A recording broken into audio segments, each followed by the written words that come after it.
محمد کی تلاوت کر رہا ہوں۔ اعوذ باللہ من الشیطان الرجیم، بسم اللہ الرحمن الرحیم۔ الم یأن للذین آمنوا ان تخشع قلوبهم لذکر اللہ وما نزل من الحق ان تخشع قلوبهم لذکر اللہ وما نزل من الحق ولا يكونوا كالذین اوتوا الكتاب من قبل فطال عليهم الامد فقست قلوبهم وكثير منهم فاسقون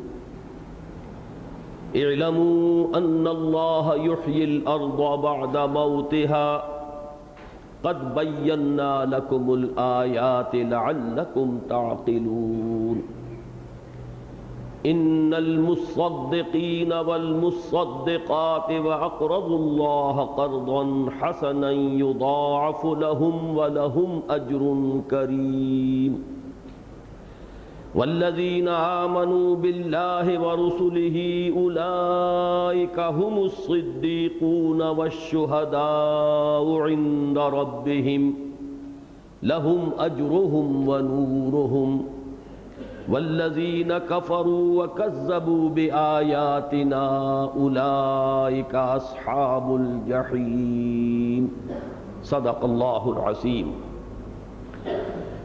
رب اشرح لي صدري ويسر لي امري واحلل عقدة من لساني يفقهوا قولي۔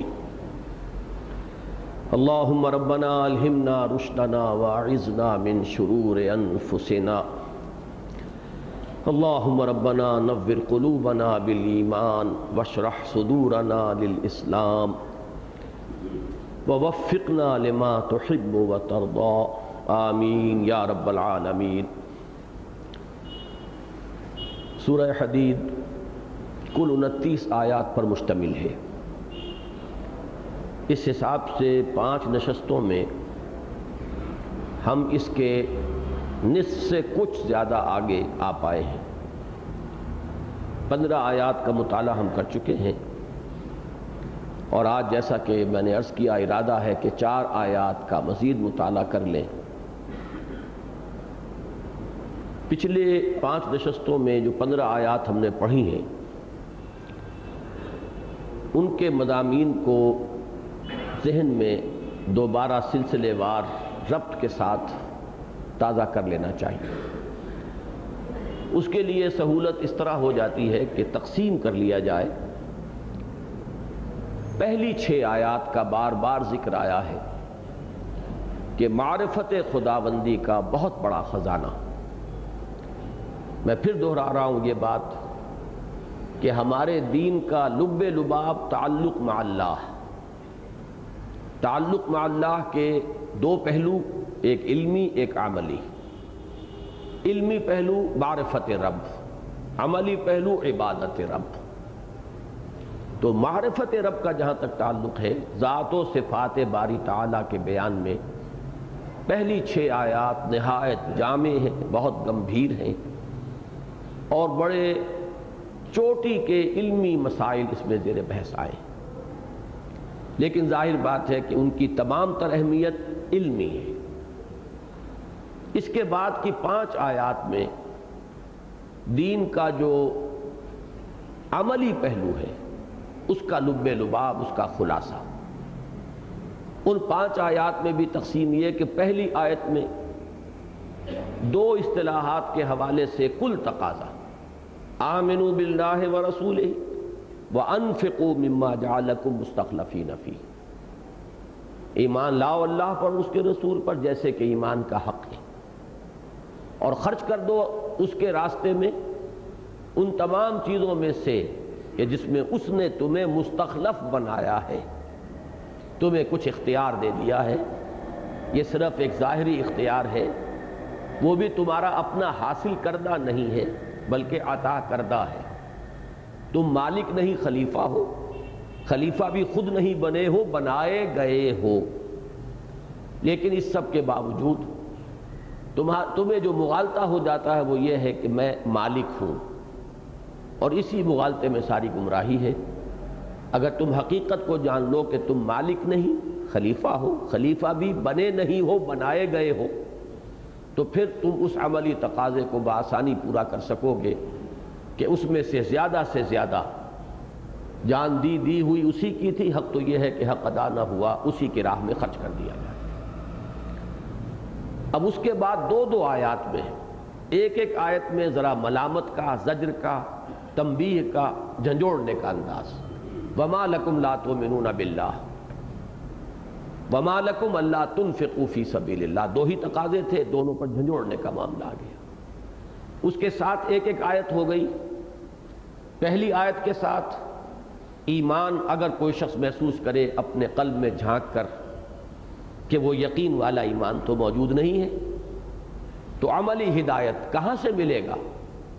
وہ آیات بینات ہے، هو الذی ينزل علی عبدہ آیات بینات لیخرجکم من الظلمات الی النور۔ اندھیرے کوئی سے بھی ہوں، شرک کے ہوں، کفر کے ہوں، الحاد کے ہوں، مادہ پرستی کے ہوں، تشکک کے ہوں، ارتیاب کے ہوں، بے یقینی کے ہوں، ان تمام اندھیروں سے نور ایمان اور نور یقین میں لانے والی یہ آیات بینات ہیں۔ اور دوسرا جو مطالبہ تھا، کیوں خرچ نہیں کرتے، کیوں نہیں کھپاتے، کیوں نہیں لگاتے جان اور مال اللہ کی راہ میں، اس کے لیے ترغیب کا ایک بڑا چیلنجنگ انداز، من ذا الذی یقرض اللہ قرضا حسنا، کون ہے وہ باہمت شخص جو اللہ کو قرض حسنہ دینے کو تیار ہو۔ تو اس طرح 1 جمع 2 جمع 2 یہ 5 آیات پر دوسرا حصہ مشتمل تھا۔ تیسرے حصے میں جو ہم نے پچھلی مرتبہ پڑھا ہے، پہلی 2 آیات میں میدان حشر کا ایک نقشہ کھینچا گیا ہے۔ میں یہ عرض کر چکا ہوں کہ جو بھی قرآن مجید میں نقشہ کھینچ دیا گیا ہے، اجمالاً اس پر ایمان لانا ہمارا فرض ہے، ایسا ہوگا۔ اس کی تفاصیل کو ہم یہاں معین نہیں کر سکتے۔ کوئی مرحلہ ایسا ہے کہ کوئی گھپ اندھیرا ہوگا، اور اس مرحلے میں سے جو لوگ مسلمان کہلائے جاتے تھے دنیا میں، انہیں گزارا جائے گا۔ تو جن لوگوں کے پاس ایمان حقیقی کا نور تھا اور اعمال صالحہ کا نور تھا، وہ نور ظاہر ہو جائے گا، وہ ان کے آگے اور داہنی طرف دوڑتا ہوا ہوگا، اس کی روشنی میں وہ اس منزل کو عبور کر جائیں گے، وہ مرحلہ طے کر جائیں گے۔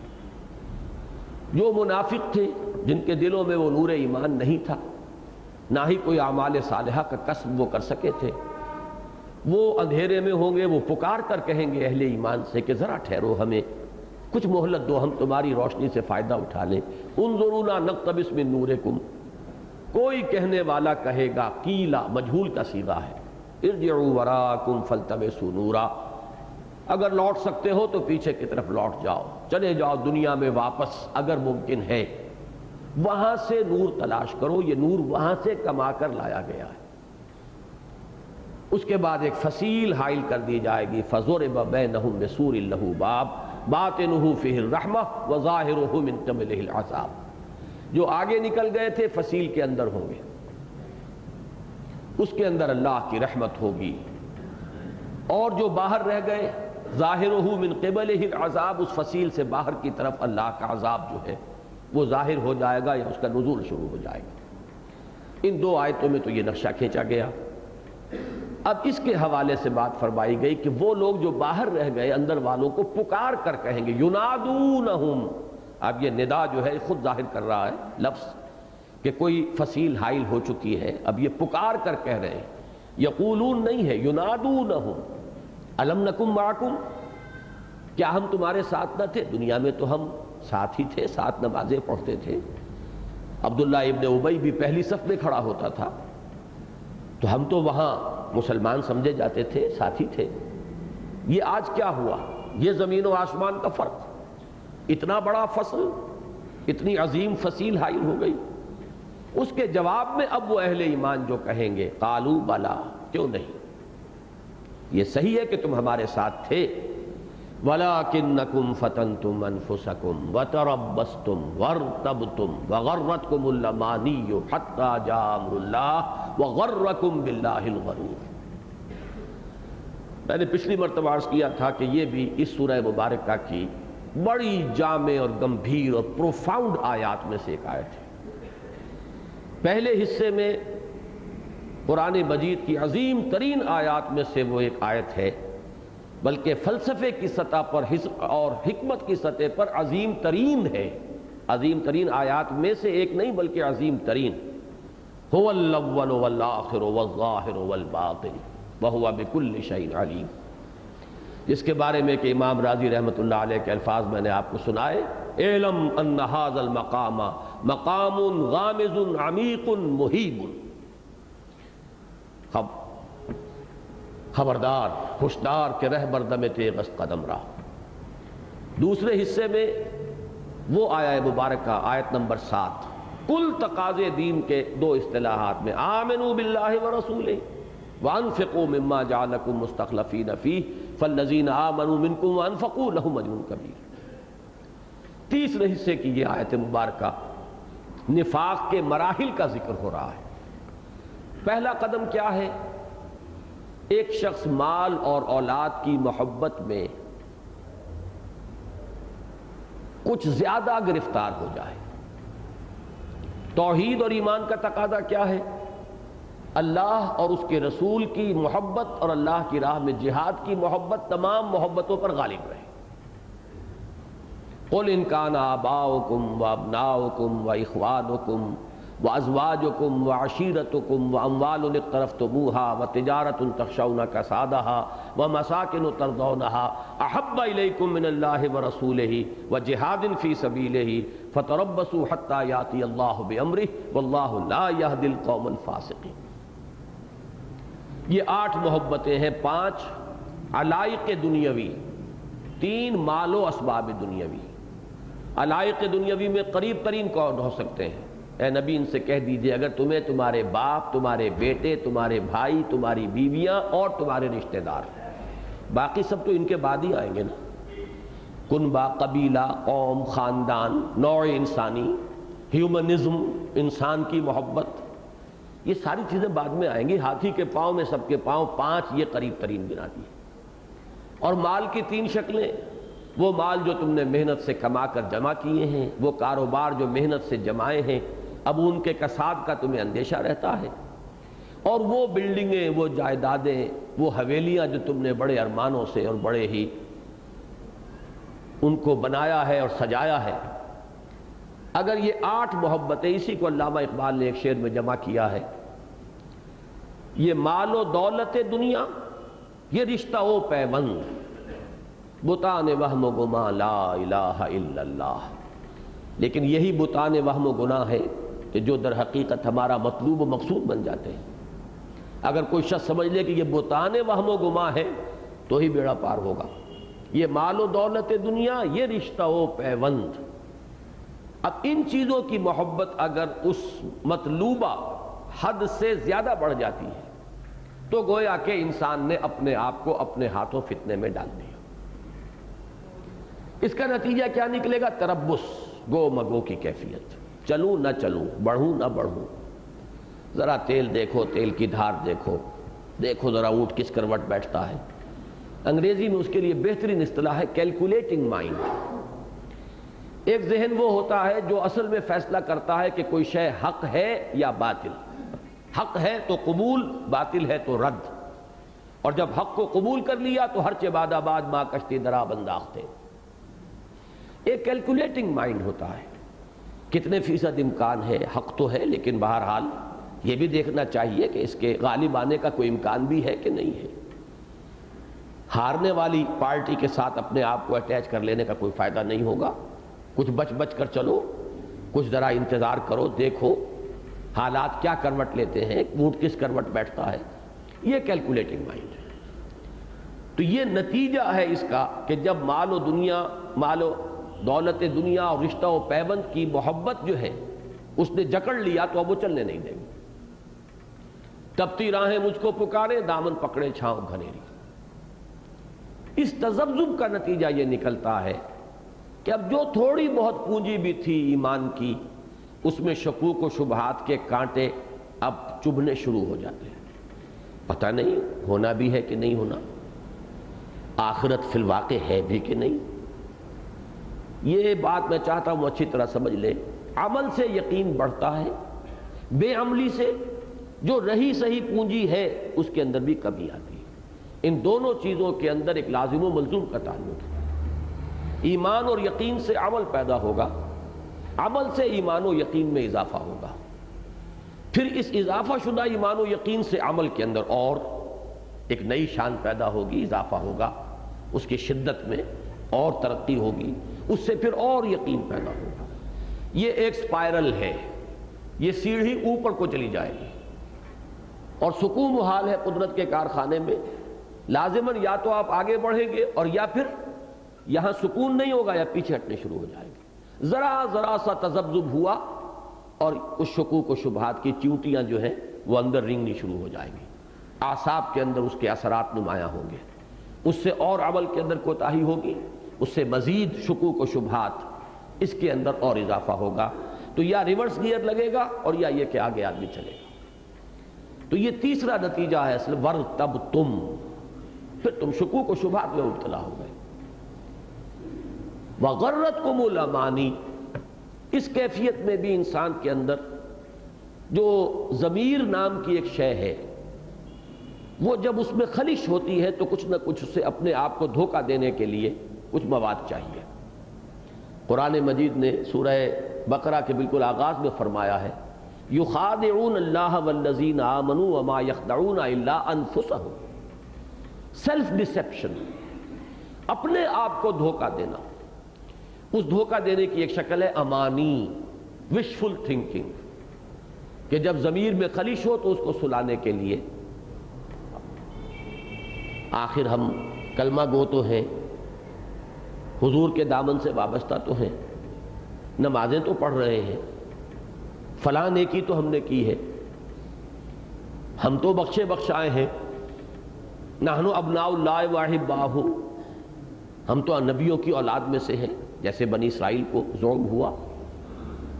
یہ امانی ہے، تلک امانیہم قل ہاتوا برہانکم ان کنتم صادقین، اے نبی ان سے کہیے لاؤ، اگر کوئی دلیل ہے تو لاؤ۔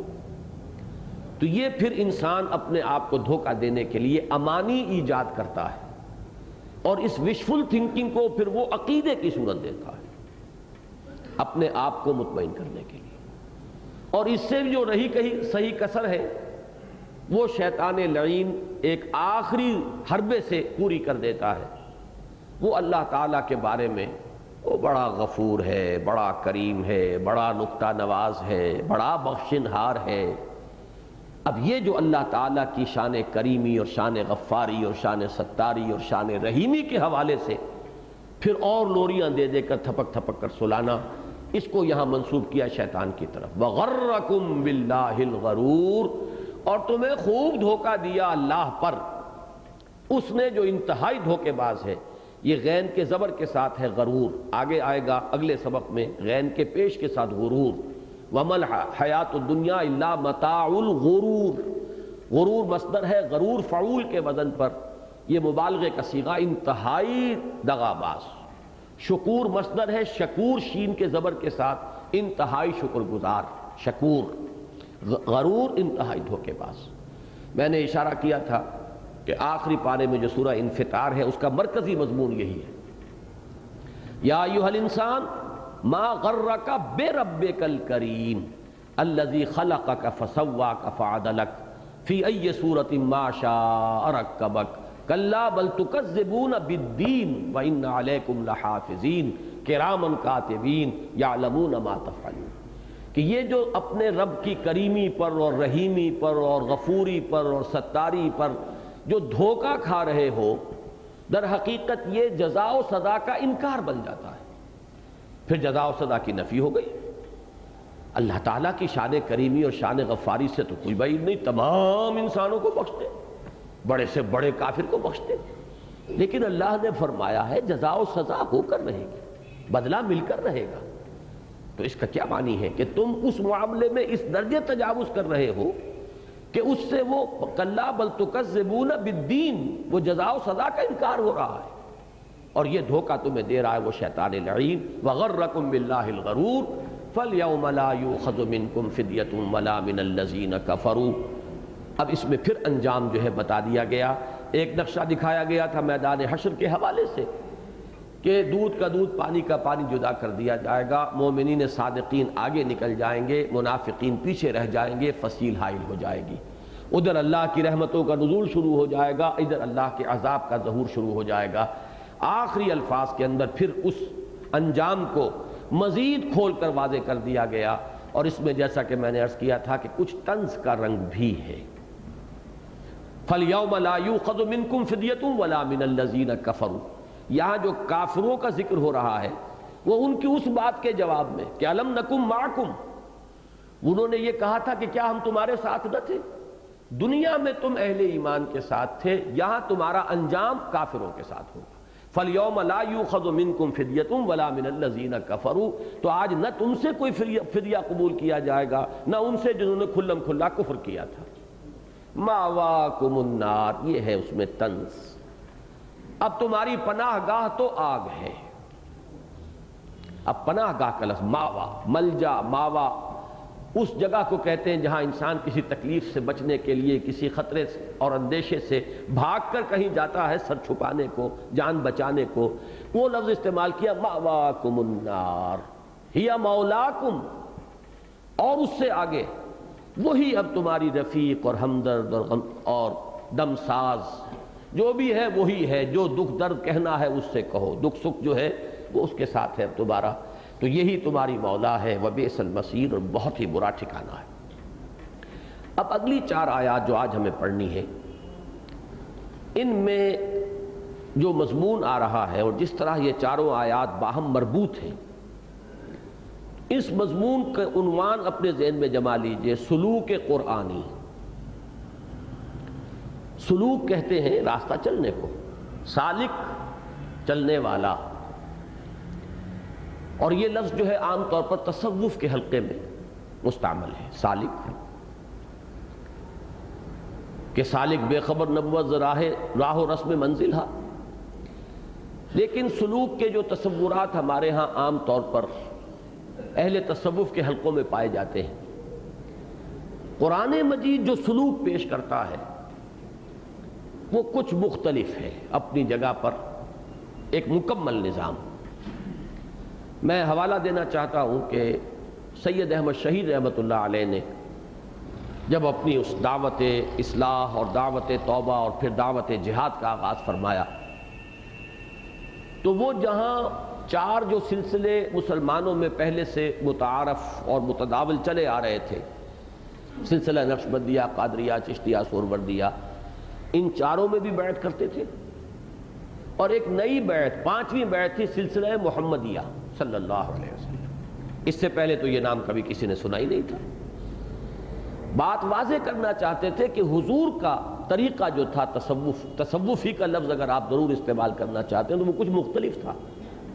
طریق نقشبندیہ ہے، طریق سہروردیہ ہے، سلسلہ چشتیہ ہے، تو ایک سلسلہ محمدیہ بھی ہے صلی اللہ علیہ وسلم، جس کی اہم ترین شے ہے جہاد۔ اسی طریقے سے میں عرض کر رہا ہوں کہ سلوک ایک سلوک قرآنی ہے جو ان 4 آیات میں آ رہا ہے، تو عنوان ذہن میں رہے گا تو پھر ان 4 آیتوں کے باہمی ربط پر آپ پوری گہرائی میں غور کر سکیں گے۔ الم یعن للذین آمنوا ان تخشع قلوبہم لذکر اللہ وما نزل من الحق، انا یعنی کسی چیز کا وقت آ جانا۔ الم یعن للذین آمنوا، کیا اہل ایمان کے لیے ابھی وقت نہیں آیا ہے؟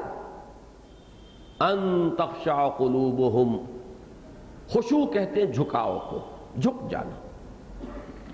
قرآن مجید میں کفار کا نقشہ کھینچا گیا، میدان حشر میں شرمندگی، خجالت، مایوسی سے ان کی نگاہیں زمین میں گڑی ہوئی ہوں گی۔ خاشعۃ ابصارہم ترہقہم ذلہ، تو وہ جو خشوع ہے، ان تخشع قلوبہم لذکر اللہ وما نزل من الحق، کہ جھک جائیں ان کے دل اللہ کی یاد کے لیے یا اللہ کی یاد میں، اور اس شے کے لیے کہ جو حق میں سے نازل ہوئی ہے، یعنی قرآن حکیم۔ اب دیکھیے پچھلے سبق کے مضمون سے اس کے ربط کو جوڑیے۔ پچھلے سبق کا حاصل کیا ہے کہ ہر شخص اپنا جائزہ لے، دروں بینی سے کام لے، اپنے گریبان میں جھانکے، وہ کس مرحلے میں ہے، کون سی وادی میں ہے، کون سی منزل میں ہے، عشق بلاخیز کا قافلہ سخت جاں، کہیں شکوک و شبہات نے تو نہیں ڈیرا لگایا ہوا؟ یہ آدمی اپنا تجزیہ کرتا ہے اور محسوس کرتا ہے کہ مال و دولت دنیا اور رشتہ و پیوند سے میرا تعلق جو ہے اس تعلق سے زائد ہے جتنا کہ ہونا چاہیے. تو اب ایک چونکانے کے انداز میں، اصلاح پر آمادہ کرنے کے انداز میں، جھنجھوڑنے کے انداز میں فرمایا گیا پھر تاخیر کس بات کی؟ اگر یہ شعور ہو گیا ہے، اگر یہ احساس ہو گیا ہے تو catch the time by the forelock. یہ بڑا قیمتی لمحہ ہے، اس لمحے کو امر بناؤ، یہ اب جانے نہ پائے. اس لیے کہ شیطان کا ایک بہت بڑا حربہ یہ ہے کہ وہ انسان کو لوریاں دے دے کر تھپک تھپک کر سلاتا ہے، جن میں سے ایک لوری یہ بھی ہے کہ ذرا ابھی یہ کام ہے یہ کر لوں، بس پھر ہمتن لگ جاؤں گا اللہ کے دین کے کام میں. ابھی ذرا یہ ذمہ داریاں ہیں، بچوں کا معاملہ ہے، بچیاں ہیں ان کے ہاتھ پیلے کرنے ہیں، فلاں کا معاملہ ہے. یہ جو تاخیر ہے یہ بہت بڑا حربہ ہے شیطان. یا تو یہ کہ انسان جاگتا ہی نہیں، جاگ جائے تو پھر یہ تاخیر جو ہے، تاخیری حربہ اسے پھر سلا دیتا. اقبال کا وہ شعر مجھے یاد آیا کہ خواب سے بیدار ہوتا ہے ذرا محکوم اگر، پھر سلا دیتی ہے اس کو حکمراں کی ساحری. اس کی بہترین مثال ہے حضرت کعب ابن مالک کی طویل ترین حدیث جو ہے. میرا گمان یہ ہے کہ طویل ترین احادیث میں سے تو یقیناً وہ ہے، اگر طویل ترین حدیث نہیں ہے. غزوہ تبوک میں 3 صحابہ صادق الایمان وہ پیچھے رہ گئے، نہیں گئے، حالانکہ وہاں تو نفیر عام تھی، ہر شخص کو نکلنا ہے. منافقین نے جھوٹے بہانے بنائے، جھوٹی قسمیں کھائیں، پہلے آ کر معذرتیں کر لی. حضور نے کہا ٹھیک ہے بیٹھ جائیے، مت جائیے. جو لوگ بغیر کسی اجازت کے بیٹھے رہ گئے تھے، جب حضور واپس تشریف لائے تو اب انہوں نے آ کر جھوٹی قسمیں کھا کھا کر اور معافی حاصل کر لی. اچھا جائیے، مجھے یہ بیماری لاحق ہو گئی تھی، یہ عذر تھا، یہ مجبوری تھی. کعب ابن مالک رضی اللہ تعالی عنہ سب کچھ دیکھتے رہے. جب باری آئی حضور نے مسکرا کر پوچھا آپ فرمائیے آپ کیوں نہیں گئے تھے؟ تو انہوں نے کہا کہ حضور میرے بھی منہ میں زبان ہے، میں بھی جھوٹے بہانے بنا سکتا ہوں اور آپ کے عتاب سے اس وقت میں اپنے آپ کو بچا سکتا ہوں، لیکن یہ کہ مجھے اللہ کی پکڑ سے کون بچائے گا. میں صاف اعتراف کرتا ہوں کہ کوئی عذر نہیں تھا. بلکہ الفاظ یہ ہے بخاری کی روایت میں، جتنا صحت مند اور توانا میں ان دنوں تھا اتنا کبھی پہلے نہیں تھا، اور جتنا غنی ان دنوں تھا اتنا غنی کبھی نہیں تھا. نہ کوئی مال کا عذر تھا کہ سواری نہ ہو یا راستے کا زاد راہ نہ ہو، نہ بیماری کا عذر تھا. پھر انہوں نے تفصیل بتائی کہ حضور میرے نفس نے جو مجھے پٹی پڑھائی وہ یہ تھی کہ تمہاری اونٹنی بڑی تیز رفتار ہے، بہت توانا جوان، حضور تو چلیں گے پورے لشکر کے ساتھ، تو لشکر کی موومنٹ تو بڑی سلو ہوتی ہے، تم ذرا چند دن اور آرام کرو گھر کی ٹھنڈی چھاؤں کے اندر، مزے لوٹ لو گھر کے عیش کے، اس کے بعد ذرا تیزی سے منزل پہ منزل کرتے ہوئے حضور کے ساتھ جا ملنا. ہر روز نفس یہی پٹی پڑھاتا رہا. لیکن اچانک ایک روز مجھے احساس ہوا کہ اب تو میں چاہے کتنا بھی دوڑ لوں ممکن نہیں ہے آپ کے ساتھ ملنا. میرے ہاتھ پاؤں ڈھیلے پڑ گئے، اعصاب جواب دے گئے. یہ ہے وہ اصل مرض، انسان کو تاخیری حربے کے حوالے سے روک لینا. اس کے لیے یہ انداز ہے جھنجھوڑنے کا. الم یعن للذین، کس چیز کا انتظار ہے؟ کون سے وقت کا تم انتظار کر رہے ہو؟ قرآن مجید میں بہت سے مقامات پر اس بات کو واضح کیا گیا ہے کہ جب بھی حق کا انکشاف ہو اور انسان حق کو پہچاننے کے باوجود اعراض کرے تو اب اس کے اندر سے استعداد سلب کر لی جاتی ہے. پھر زیادہ بڑا انکشاف ہوگا تو شاید وہ چونکے. پھر بھی اگر کسی وجہ سے آنکھیں بند کر لے گا، کسی مصلحت کی وجہ سے، کسی خوف کی وجہ سے، کسی دنیاوی محبت کی وجہ سے، کسی تعصب کی وجہ سے، تو پھر اور استعداد کم ہو جائے گی. ہوتے ہوتے انسان کے اندر سرے سے حق کو پہچاننے اور حق کو قبول کرنے کی صلاحیت ہی نہیں رہتی. اور یہ وہ وقت ہوتا ہے جس کے بارے میں فرمایا ختم اللہ علی قلوبہم وعلی سمعہم وعلی ابصارہم غشاوہ۔ تو وہی انداز ہو جاتا ہے انسان جب ٹالتا رہتا ہے، تاخیر کرتا ہے، پیچھے ڈالتا رہتا ہے، اس کے لیے جھنجھوڑنے کا انداز ہے الم یان للذین آمنوا ان تخشع قلوبہم لذکر اللہ وما نزل من الحق۔ ذکر اللہ اور وما نزل من الحق، بعض حضرات نے دونوں سے مراد لیا ہے قرآن مجید، اس لیے کہ قرآن مجید اپنے آپ کو الذکر کہتا ہے، انا نحن نزلنا الذکر وانا لہ لحافظون، یا ایھا الذی نزل علیہ الذکر انک لمجنون۔ اللہ تعالیٰ نے خود بھی فرمایا ہم نے ہی اس الذکر کو نازل کیا ہے اور ہم ہی اس کے محافظ ہیں۔ اور مخالفین، معاندین، مستہزئین، مذاق اڑانے والوں کا قول بھی نقل ہوا کہ یا ایھا الذی نزل علیہ الذکر انک لمجنون، اے وہ شخص جس پر اس کے خیال کے مطابق الذکر نازل ہوا ہے، ہم تو تمہیں مجنون سمجھتے ہیں، دیوانہ سمجھتے ہیں۔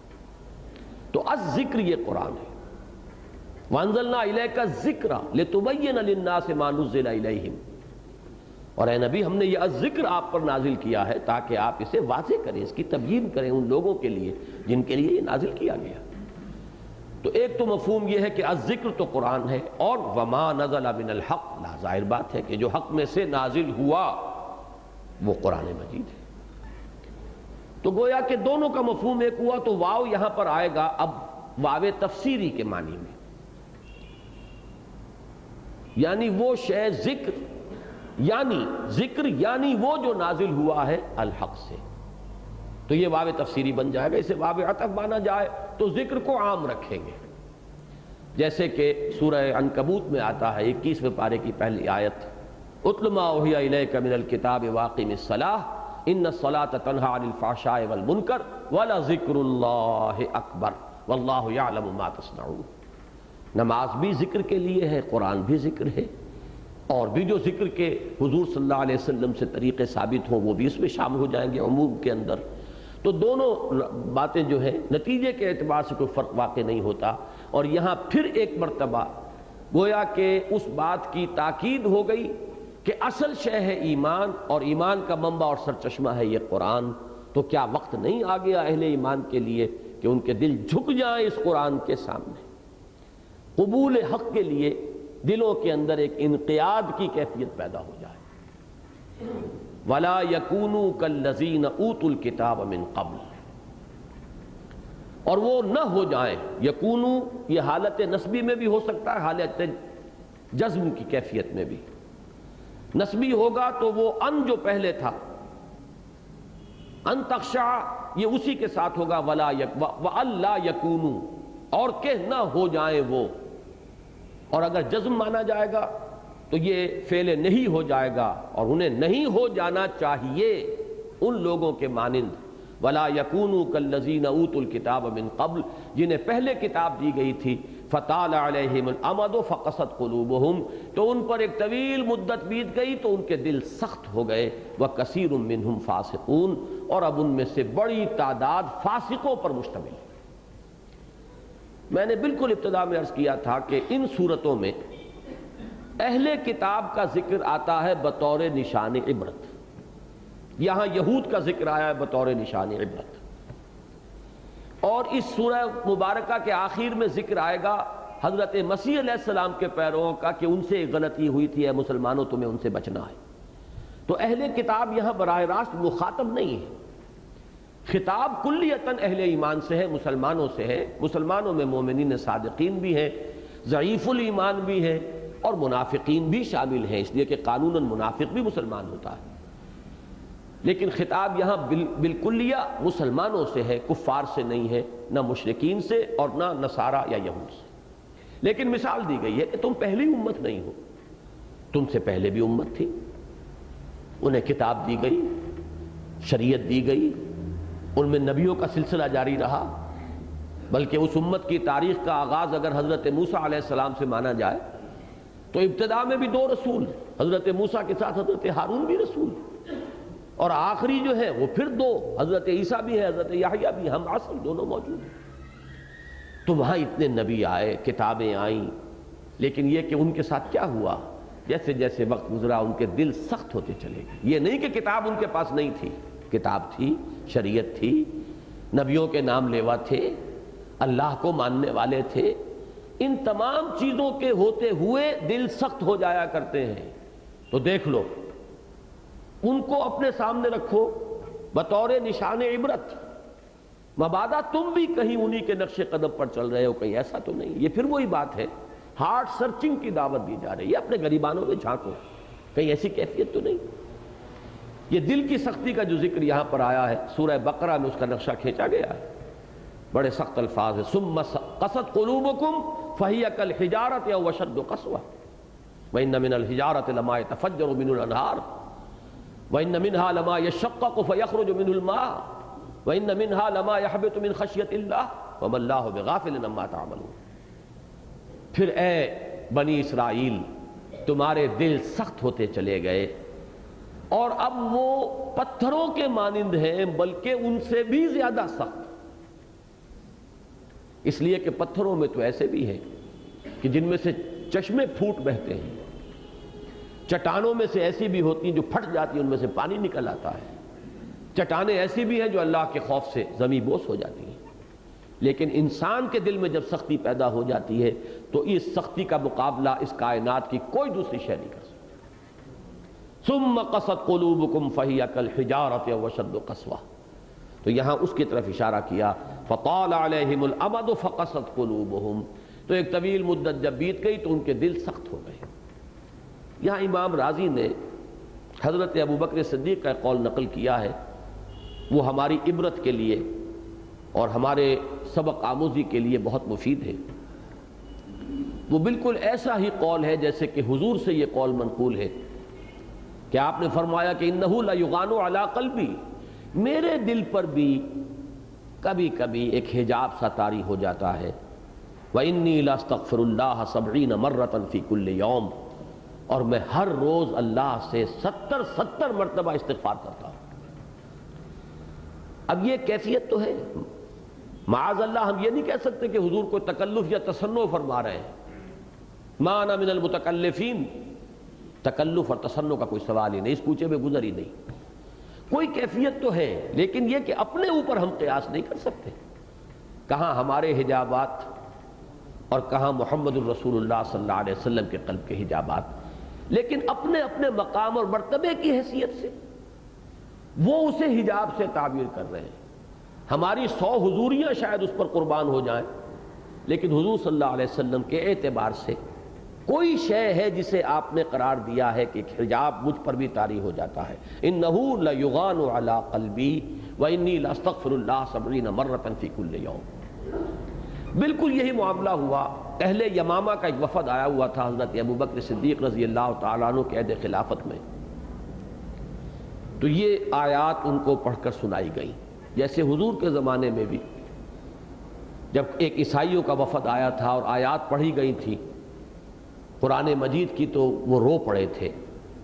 وَإِذَا سَمِعُوا مَا أُنزِلَ إِلَى الرَّسُولِ تَرَىٰ أَعْيُنَهُمْ تَفِيضُ مِنَ الدَّمْعِ مِمَّا عَرَفُوا مِنَ الْحَقِّ، جب انہوں نے سنا اس کلام کو کہ جو نازل کیا گیا ہے رسول پر، تو تم نے دیکھا ان کی آنکھوں کو کہ وہ بہہ نکلیں ندیاں بن کر آنسوؤں سے، وہ جو ایک معرفت حق کا ایک تاثر ہوا قلب پر، اس سے ان کی آنکھوں سے آنسو بہہ نکلے۔ یہی معاملہ اس وقت ہوا، وہ لوگ رونے لگے۔ حضرت ابوبکر کا کے جو الفاظ جو اب سنانا چاہتا ہوں وہ یہ ہیں کہ فرمایا حضرت ابوبکر نے، ہاکذا کنا حتی قست القلوب، اسی طرح ہم بھی تھے، ہمارا حال بھی یہی تھا، قرآن کا ایک لفظ پڑھتے ہوئے سنتے ہوئے ہمارے دل پر بھی یہی رقت طاری ہوتی تھی، یہاں تک کہ ہمارے دل سخت ہو گئے۔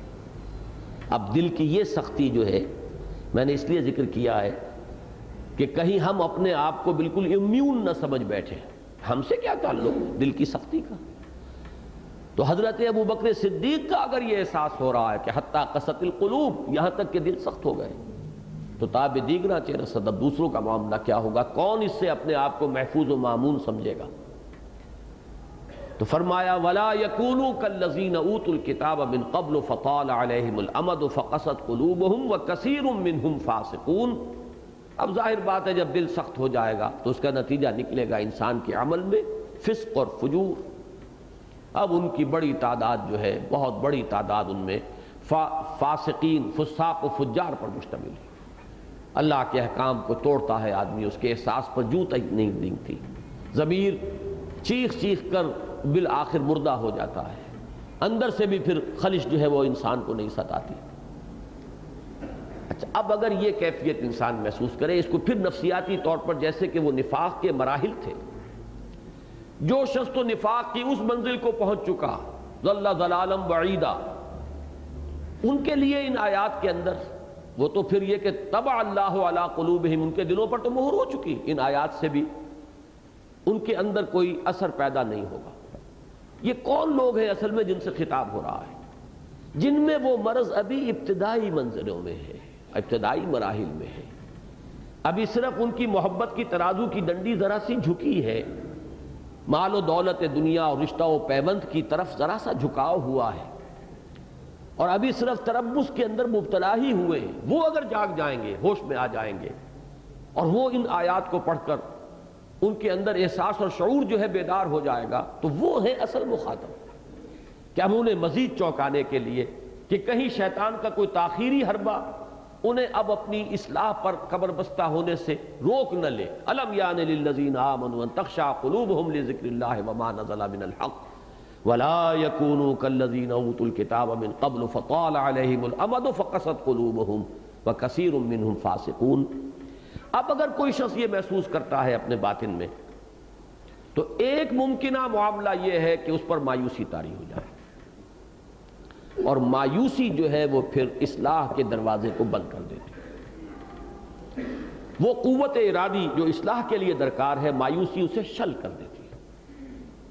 اگلی آیت اصل میں اس مایوسی کا علاج ہے۔ اعلموا ان اللہ یحیی الارض بعد موتها، جان لو۔ اب یہ جو انداز ہے اعلموا، اس سورہ مبارکہ میں آگے بھی آئے گا چل کر، یہ جان لو، اس حقیقت کو اچھی طرح پہچانو کہ اللہ تو زمین کو اس کے مردہ ہونے کے بعد زندہ کر دیا کرتا ہے۔ یہ تمہارا عام مشاہدہ ہے۔ اب دیکھیں یہ الفاظ جو ہیں یہ عام ہیں، قرآن مجید میں آخرت کے لیے بھی بطور دلیل اس فنومینن کو بار بار پیش کیا گیا ہے۔ تمہیں مرنے کے بعد جی اٹھنا عجیب لگتا ہے، تم دیکھتے نہیں زمین مردہ ہوتی ہے، اللہ تعالیٰ بارش برساتا ہے، زمین زندہ ہو جاتی ہے۔ تو یہ جو زمین، مردہ زمین کا، بے آب و گیاہ زمین کا، بنجر زمین کا، جہاں زندگی کے کوئی آثار نہیں ہے، وہاں بارش کے بعد پھر ہلچل اور رونق اور حرکت اور سرسراہٹ، اور اس میں لہرا رہی ہے فصل بھی، اور ہر طرف ہریاول ہے۔ پھر یہ کہ حشرات الارض بھی نظر آنے لگتے ہیں، پرندے بھی چہچہانے لگتے ہیں، مگر اب زندگی ہی زندگی ہے معجزاً ساقی۔ یہ جو انداز ہو جاتا ہے، اس کو قرآن مجید یقیناً ایک دلیل کے طور پر بار بار سامنے لاتا ہے آخرت اور قیامت اور بعث بعد الموت کے لیے۔ اسی طریقے چنانچہ بعض حضرات کا ذہن ادھر گیا ہے کہ اصل میں خشوع و خضوع جو ہے وہ ایمان بالآخرت کے پروپورشنیٹ ہوگا، اور ایمان بالآخرت کو تقویت پہنچانے کے لیے یہ بات جو قرآن مجید میں بے شمار جگہ پر آئی ہے، بعث بعد الموت کی دلیل کے طور پر اسے یہاں لایا گیا۔ ایک رائے یہ سامنے آئی، میں نے جب تفاسیر کو دیکھا ہے، کہ یہ جو حالات کی مایوسی ہوتی ہے، آپ دیکھتے ہیں جیسے آج کل کے ہمارے حالات ہیں، مجھے کہیں دور سے کوئی مثال لانے کی ضرورت نہیں ہے، کتنے لوگوں کے ذہنوں پر مایوسی کے دھندل کے چھا چکے ہیں پاکستان کے مستقبل اور پاکستان کے حالات کے بارے میں۔ کتنی جماعتیں اور کتنے کام اور کتنے مختلف طریقوں سے کوششیں ہو رہی ہیں، نتیجہ صفر۔ بلکہ آدمی دیکھ رہا ہے کھلی آنکھوں سے کہ حالات بد سے بدتر ہوتے چلے جا رہے ہیں۔ جو کچھ حالات کراچی میں ہوئے ہیں سال ڈیڑھ سال سے، اس نے تو اچھوں کو، جو بہت ہی جن کا کہ پر امید مزاج تھا، آپٹیمسٹک لوگ تھے، ان کے اندر بھی مایوسی کے بڑے گہرے دھندل کے اسے پیدا ہو گئے۔ تو یہ جو مایوسی ہے، اس کے علاج کے طور پر بھی یہ فنومینن سامنے آ سکتا ہے کہ تم مردہ زمین کو دیکھتے ہو، اللہ زندہ کر دیتا ہے۔ اس کی ایک مثال جو سورہ بقرہ میں حضرت عزیر کا واقعہ آیا ہے کہ جب یہود پر وہ عذاب آیا تھا اللہ کا نبوکدنضر کے ہاتھوں، اور اس نے لاکھوں یہودیوں کو قتل کیا اور 6 لاکھ کو وہ قیدی بنا کر لے گیا بیبیلونیا، اور بیت المقدس جو ہے اس کی اینٹ سے اینٹ بجا دی، ہیکل سلیمانی کو مسمار کر دیا، اس کی بنیادیں تک پھوڑ ڈالی، کوئی ایک گھر بھی وہاں زندہ سلامت نہیں رہا۔ تو اب وہاں سے جب حضرت عزیر کا گزر ہوا ہے، انا یحیی ھذہ اللہ بعد موتھا، رسول ہیں، پیغمبر ہیں، لیکن حالات سے تو انسان متاثر ہوتا ہے۔ کیسے اللہ تعالیٰ اب اس بستی کو اس درجے اجڑ جانے کے بعد اللہ کیسے زندہ کرے گا؟ کیا یہ بھی دوبارہ کبھی آباد ہو سکتی ہے؟ پھر اس کی وہ گہما گہمی اور چہل پہل اور اس کی رونقیں پھر لوٹ کر آ سکتی ہیں؟ تو اس کے لیے اللہ تعالیٰ نے انہیں گزارا ایک تجربے سے، فَأَمَاتَهُ اللَّهُ مِئَةَ عَامٍ ثُمَّ بَعَثَهُ، وہ سورہ بقرہ کا وہ مقام آپ کے ذہن میں ہوگا۔ وہ جو کیفیت مایوسی کی ہوتی ہے، اس کے لیے بھی ایک دلیل، ایک روشنی امید کی دکھانے کے لیے، اعلموا ان اللہ یحیی الارض بعد موتھا، بعض مفسرین ادھر گئے، لیکن میرے نزدیک جو اس کا پورا تسلسل ہے اس کے سامنے رکھیے، یہ وہی دروبینی اندر جھانکے ایک شخص اور دیکھے کہ اندر تو خلا ہے، وہ یقین والی بات تو نہیں ہے، میرا پرڑا تو جھکا ہوا ہے دنیا کی طرف، وہی مال و دولت دنیا اور رشتہ پیوند وہی ہے جو مجھ پر مستولی ہیں اور چھائے ہوئے ہیں۔ جب انسان اپنے دل کے اندر سختی کا احساس کرتا ہے تو اب اس میں مایوسی اگر پیدا ہو گئی تو پھر اس کے ہاتھ پاؤں شل ہو جائیں گے۔ اصلاح کے لیے جس عزیمت کی ضرورت ہے، جس قوت ارادی کی ضرورت ہے، وہ ہاتھ سے جاتی رہے گی۔ اس امید کے لیے فرمایا مایوس نہ ہو، لا تیأسوا من روح اللہ، اللہ کی رحمت سے مایوس نہ ہو، اعلموا ان اللہ یحیی الارض بعد موتھا۔ تم دیکھتے نہیں، تمہارے خارج میں یہ مشاہدہ ہوتا رہتا ہے تمہیں کہ زمین مردہ ہوتی ہے، اللہ تعالیٰ دوبارہ زندہ کر دیتا ہے۔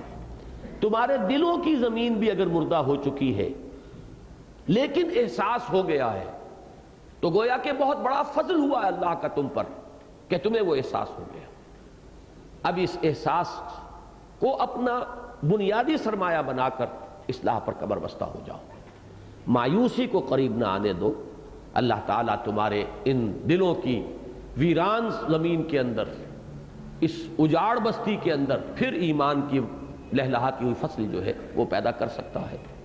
اعلموا ان اللہ یحیی الارض بعد موتھا قد بینا لکم الآیات لعلکم تعقلون، ہم نے تمہارے لیے اپنی آیات کو واضح کر دیا ہے، روشن کر دیا ہے، اس کی تبیین کر دی ہے تاکہ تم عقل سے کام لو۔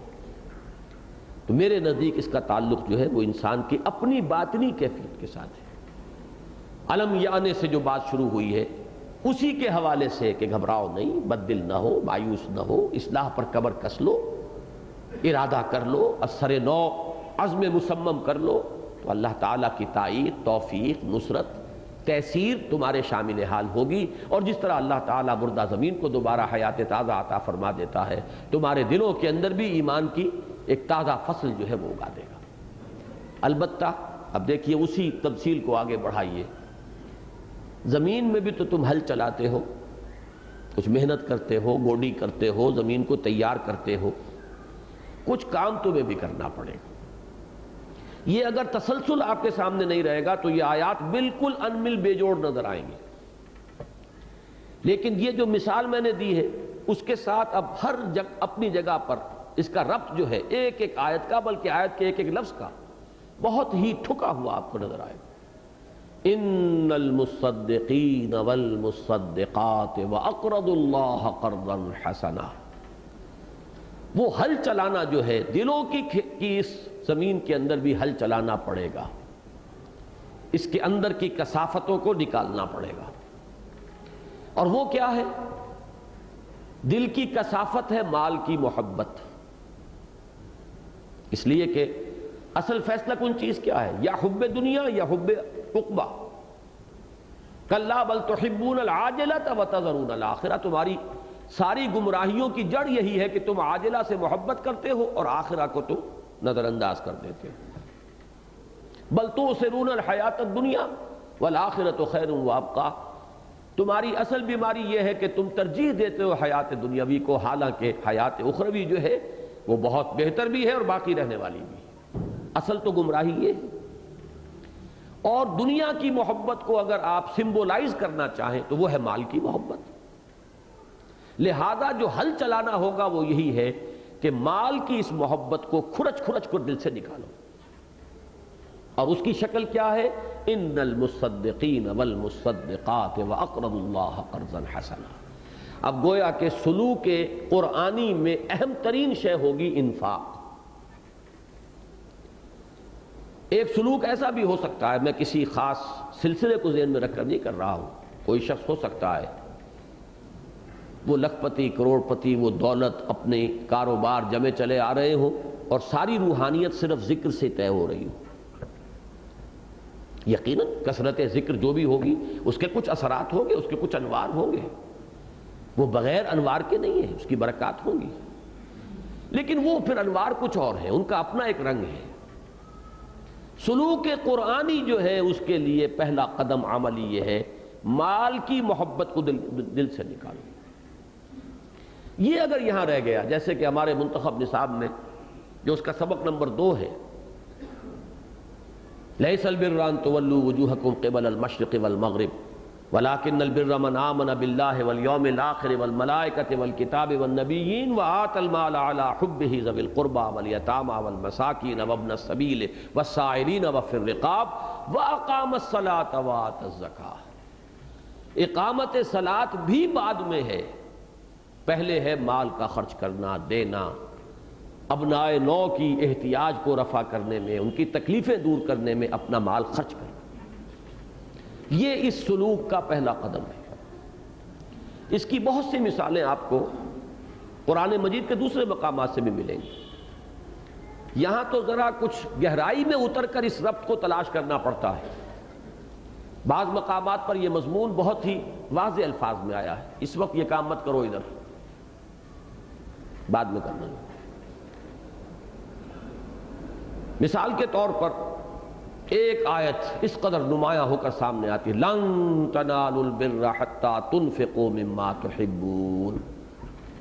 لام اور نون کی اس نفی کے ساتھ جو آتی انتہائی تاکیدی نفی ہے، یہ ہرگز نہیں پہنچ سکتے نیکی کے مقام کو جب تک کہ تم خرچ نہ کرو، اور خرچ بھی وہ شے کرو جو تمہیں محبوب، تب نیکی کے مقام تک رسائی ہو۔ اور میں وہاں واضح کیا کرتا ہوں کہ اگر یہ مال کی محبت نہیں ہے، بخل ہے، اگر انفاق اس راستے پر آدمی نہیں چل سکا تو وہ عابد کتنا ہی بڑا ہو جائے، فاضل کتنا ہی ہو جائے، عالم کتنا ہی اونچا ہو جائے، مفسر بن جائے، محدث بن جائے، قرآن مجید کی اصطلاح میں نیک شمار نہیں ہوگا۔ اس لیے کہ ہر لفظ کی اپنی ایک کنوٹیشن ہے، ہر لفظ کا اپنا ایک مفہوم ہے۔ لن تنالوا البر حتی تنفقوا مما تحبون، یہ اس کی بالکل 2 اور 2 4 کی طرح کی 2 ٹوک بات جسے کہتے ہیں۔ اسی طریقے سے آخری پارے میں فرمایا فلقتحم العقبہ، انسان گھاٹی کو عبور نہیں کر پایا۔ وما ادراک ما العقبہ، اور تمہیں کچھ پتا ہے، جانتے ہو گھاٹی کون سی ہے؟ فک رقبۃ، کسی گردن کا آزاد کرا دینا، او اطعام فی یوم ذی مسغبۃ، یا کھانا کھلانا قحط کے دن میں، جبکہ خود اپنے لیے اندیشہ ہو رہا ہو، نظر آ رہا ہو کہ میرا اپنا بھی جو ذخیرہ تھا وہ ختم ہونے کے قریب آ چکا ہے، اور خود مجھے اب فاقوں کا اندیشہ ہے، اس دن کھانا کھلانا۔ یتیما ذا مقربۃ او مسکینا ذا متربہ، کسی یتیم کو جو قرابت دار بھی ہو اور مسکین کو جو خاک میں رل رہا ہو۔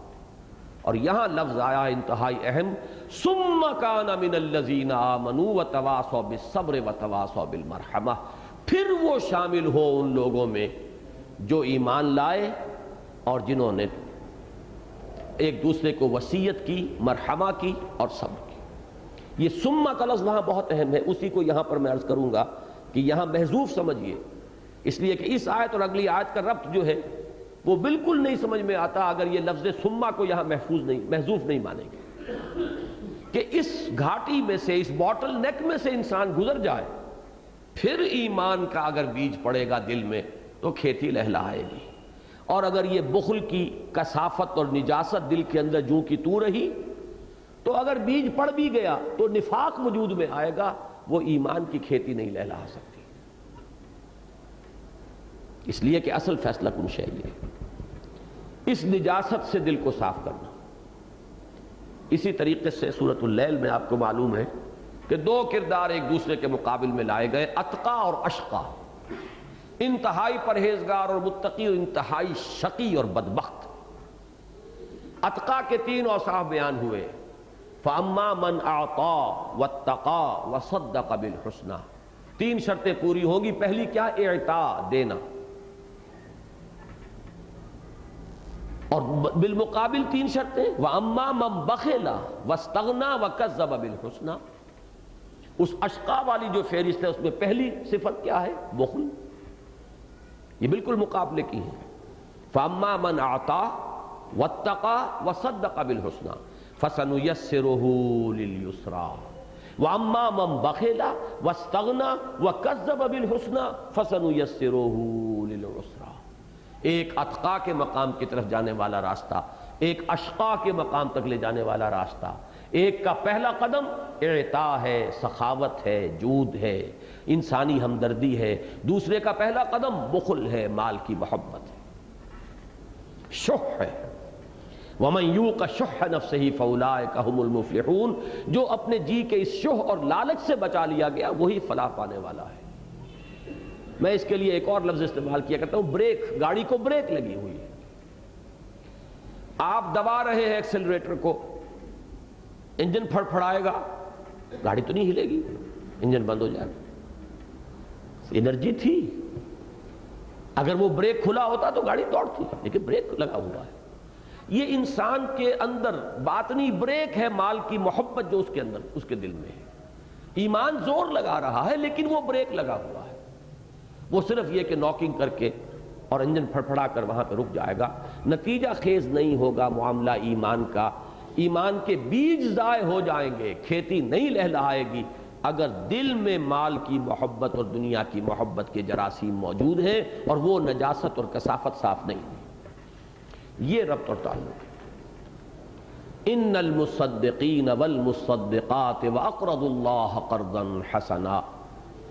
یقیناً صدقہ دینے والے مرد اور صدقہ دینے والی عورتیں اور جو قرض دیں اللہ کو قرض حسنا، یضاعف لہم. یہ مضمون پہلے بھی آ چکا ہے. من ذا الذی یقرض اللہ قرضا حسنا فیضاعفہ لہ ولہ اجر کریم. اللہ کا یہ قرض حسنہ عجیب ہے. دنیا کا قرض حسنہ وہ ہے کہ جس میں اضافہ اگر آپ نے کچھ لے لیا تو وہ سود ہو گیا، قرض حسنہ نہیں رہا، وہ ربا ہو گیا. اللہ کا یہ قرض حسنہ یہ بڑھوتری ہوتی رہے گی، اضافہ ہوتا رہے گا، دگنا چوگنا ہوتا رہے گا، 700 گنا ہوگا. بلکہ یہ کچھ بھی نہیں. ایک دانے کے جیسے کہ سورہ بقرہ میں مثال دی گئی ہے کہ 7 اس سے سٹے کہیں گے کیا اسے جی بالے، اور ان میں سے ہر ایک میں 100 دانے. فی کل سنبلۃ 100 حبہ، 700 ہوگی تو بڑھتا رہے گا، ضعفا مضاعفا. اور مزید یہ جو کچھ دیا تھا وہ بڑھی چڑھی حالت میں ملے گا واپس. مزید اجر کریم، وَلَهُ أَجْرٌ کریم. مزید اللہ کی طرف سے یہ جو ہمت کی، مال اللہ کی راہ میں صرف کیا، جو مال دیا تھا وہ تو بڑھا چڑھا مل ہی جائے گا. یہ جو ہمت کی ہے اس ہمت کا اجر اور ثواب ملے گا، بڑا ہی باعزت اجر و ثواب. یہ بھی میں پہلے بیان کر چکا ہوں، اس وقت صرف تازہ کر لینے کی ضرورت ہے کہ اللہ کی رضا جوئی کے لیے مال خرچ کرنے کی 2 مدیں ہیں. ان کو علیحدہ علیحدہ آئیڈینٹیفائی کر لینا چاہیے. ایک مد ہے غرباء، یتامہ، مساکین، بیواؤں، مسافروں، حاجت مندوں کی مد، جس کے لیے میں نے آیت آپ کو ابھی سنائی، وَآتَ الْمَالَ عَلَىٰ حُبِّهِ ذَوِي الْقُرْبَىٰ وَالْيَتَامَىٰ وَالْمَسَاكِينَ وَابْنَ السَّبِيلِ وَالسَّائِلِينَ وَفِي الرِّقَابِ. دوسری مد ہے اللہ کے دین کے لیے. اللہ کے دین کی نشر و اشاعت، اس کے پیغام کو پھیلانا، اس کے غلبے کی جد و جہد کے لیے مال خرچ کرنا۔ ہر تحریک کو ضرورت ہوتی ہے پیسے کی۔ جہاد کا لفظ جہاں آیا قرآن میں، اس کے ساتھ جہاد بالمال، جہاد بالنفس، جاہدوا فی سبیل اللہ باموالکم وانفسکم، جہاد کرو اللہ کی راہ میں اپنے مالوں کے ساتھ بھی، اپنی جانوں کے ساتھ بھی۔ کسی بھی مقصد کے لیے جان اور مال دونوں کو کھپانا پڑتا ہے، اپنی صلاحیتیں، قوتیں، اوقات، اور اپنا مال اور جو بھی اسباب و ذرائع اللہ نے دیے ہیں دنیا میں۔ ایک بہت بڑا ایسٹ جو ہے انسان کا، اس کی اولاد بھی ہے، اس کو بھی لگائے اور وقف کرے اسی مقصد کے لیے، اگر مخلص ہے اپنے مقصد میں۔ ورنہ بہت سے لوگوں کے ہاں آپ کو یہ بات نظر آئے گی کہ بڑا یہ اندر ان کے ایک عجیب چور دروازہ، خود لگے ہوئے ہیں دین کے کام میں، لیکن اولاد کو بالکل دوسرے راستے پر ڈال دیا ہے کہ ہم نے تو بہرحال اپنی زندگی جیسے بھی ہے ضائع کر لی۔ اصل میں دل میں ان کے یہ ہوتا ہے، اور اب ہم اور کچھ کام کر نہیں سکتے، ہم تو اسی کام کے قابل رہ گئے، لیکن تم بہرحال کوئی اور راستہ دیکھو۔